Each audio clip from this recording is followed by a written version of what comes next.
आता ज्यावेळेस कॅन्सरचा उल्लेख आपण करतो त्यावेळेस किमोथेरपी येते आणि मला असं वाटतं की त्याला लोक जास्त घाबरतात. हो हो. तर मग याला बेटर वेनी आपण कसं करू शकतो? समजा आता की किमोथेरपीला सुद्धा कसं आहे की किमोथेरपीचा जो डोस आहे तो तुमचं हाईट काय आहे, बॉडी वेट काय आहे त्याप्रमाणे तो कॅल्क्युलेट केला जातो आणि जो सेफ डोस असतो तोच पेशंटला दिला जातो.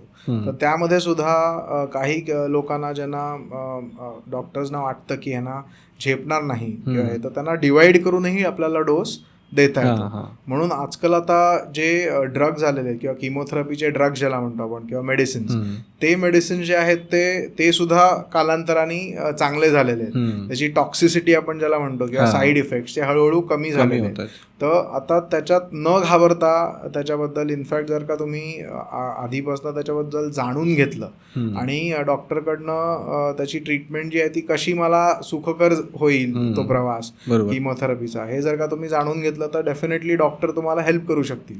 त्याच्यामध्ये डोस ॲडजस्टमेंट असते, त्याच्यामध्ये तुम्हाला लागणारा जो डोस असतो तो व्यवस्थित करून तुम्हाला कमीत कमी साईड इफेक्ट होतील ह्याची काळजी घेतली जाते. त्यामुळे त्याच्याबद्दल घाबरायची गरज नाही असं.